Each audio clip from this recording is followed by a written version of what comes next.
Hello YouTube, welcome back to Kind Heart Homestead. My name is Ben, and I'm up here on our off-grid property in the mountains of Virginia. I'm standing here in our garden area. If you recall from last year, we were tarping off an area and we rolled the tarp halfway back, and that gave us probably half the tarp's worth of garden to use, and we ended up filling up the whole thing. Not super densely packed, but we got some row crops in, we have some raised beds, and we have this little hoop trellis, which was nice for vining vegetables and fruits like the cucumbers and the tomatoes. So what we need to do now is remove the tarp that has been on the ground for over a year now. It should have successfully killed all the weeds and composted everything down into the topsoil. And once we remove that, we're going to cover everything with hay. That's going to be a nice bed of organic material that's going to slowly break down, hopefully by this summer, and provide another layer of fresh compost. But also, this is a good opportunity to keep the tarp flat and expand our garden area. I'm not saying we're necessarily going to use this whole 40 by 55 foot area. I believe that's the size of the tarp, but it will gradually give us more and more room as we need it. So we might as well use the full tarp as we can, get all the sandbags put back down and logs. And this might be a multi-day project because once we get the tarp off, I'm gonna have to secure that for any storms that we might have in the meantime before we can get it put back in its permanent location. So let's get started on that. Stick around and I'll be right back. It's been a hard winter for us here up on the mountain. It's been extremely cold and windy, and we've had several snow days. The snow isn't so bad, but it's the freezing conditions that remain long after the snow is gone that causes problems for us. Everything's been freezing, and we've had very limited time to work outside and prepare the garden. So this day here, we're taking advantage of a nice sunny day to start working on our garden. And as you can see here, there's a lot of growth around this tarp. This tarp's been here well over a year now, and a lot of wild roses and blackberry thorns and wild nightshades and things like that are all around here because I can't get the lawnmower over the tarp to mow the edges without accidentally sucking up the edges of the tarp and ripping it. Speaking of rips, you can see some pretty large ones there. They haven't really been exposed lately because we've had the tarp rolled up on one side. So I fixed this with zip tape before putting it back. While the tarp is up, I need to roll out this bale of hay.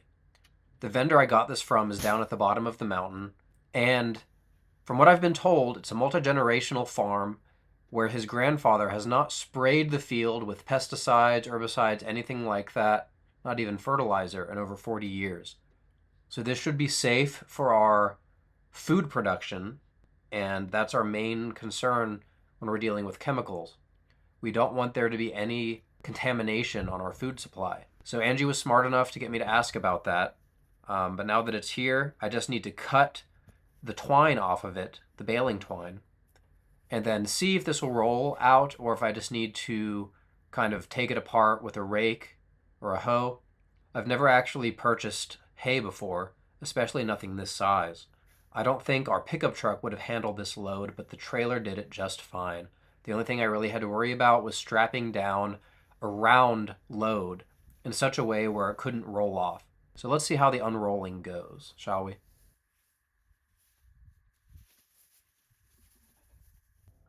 Well, fortunately for us, the bale seems to be unrolling just fine. Not only that, but it's unrolling in very thick layers. That means we don't really have to spread this out much. There's not going to be many thin spots that need to be redone, except around the edges and near the tarp. But Angie's busy right now, and since this was her idea, I decided to leave it there to let her do some unrolling while I secure the tarp for one overnight. I just need to make sure the wind does not mess up the tarp or move it around, and that's why I'm putting everything I can find on it. The cart, a pallet, all the sandbags we had on there before, as well as our wooden fence posts, which are conveniently located right next to the tarp. All right, it's the next day now. Time to move the truck and the trailer out of the way, move the bale back to the top of the hill so Angie can have some fun spreading the hay around. As you can see, it's still unrolling in pretty thick sheets.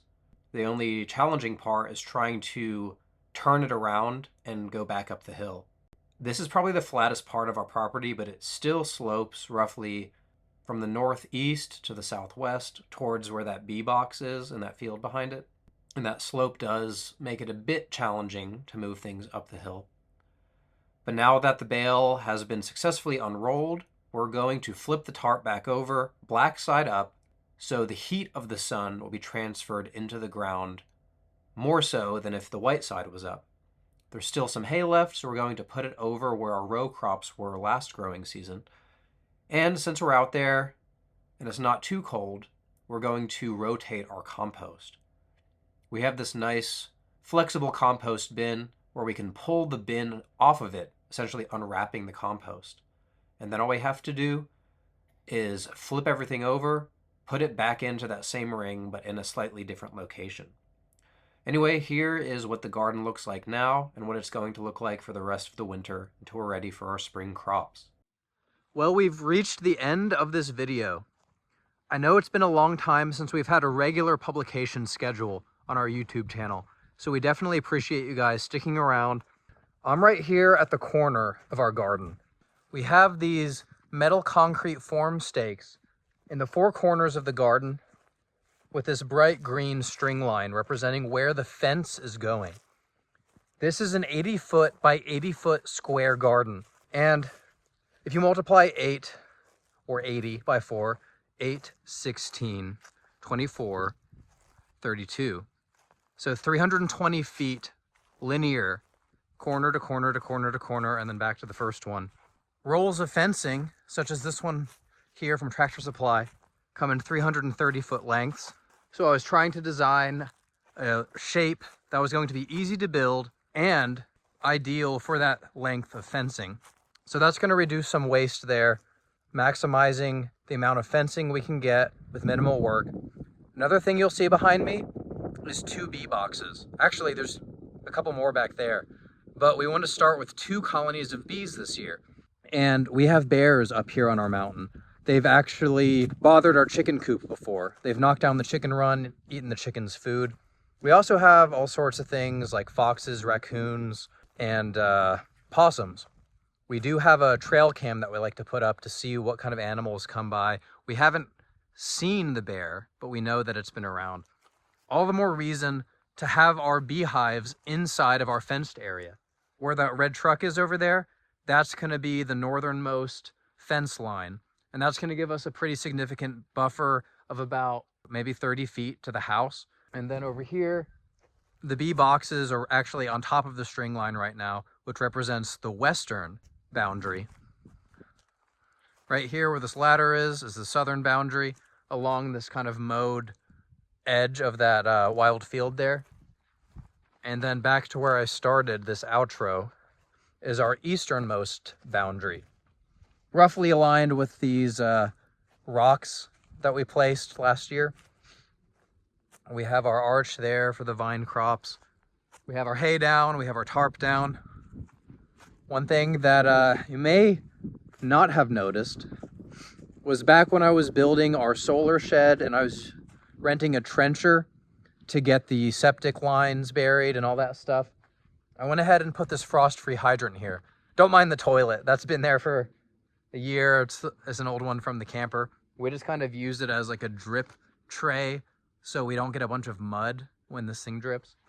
But this frost-free hydrant, we can use it year-round because of the way that it drains the excess water back down into the ground instead of keeping it up in like the hose bib area where it would be subject to freezing and cracking from the expansion of ice. Well, that area would be the ideal place for irrigation controllers. And that means we're going to build a structure here. In the same trench as the water line is an electrical line. It's just standard direct burial rated wire. They both pop up in the same place. So I'm going to put 2 6x6 posts in the ground, probably about 6 feet apart. And then there's going to be like a roof over it, just big enough to contain our shovels and other gardening tools. It's going to look like one of those trailhead kiosks that you might see at a state park or national park. You get out of your car, you walk up to the trail map, and the roof is just big enough to keep you out of the rain, but not much else. So that's the goal for that. But that structure is also going to contain the electrical outlets. So we'll probably have like 4 outlets, 1 pair just for general use if we need to like run a tiller or whatever. It's not likely, but we'll probably find some use for that plug. But then the other 2 will be reserved. One of them for the irrigation controller, like I mentioned before. The other one for an electric fence energizer. You might be wondering, well, how are we going to electrify it if we have that roll of farm fence over there? That's just a standard woven wire livestock fence. It's not meant to be energized.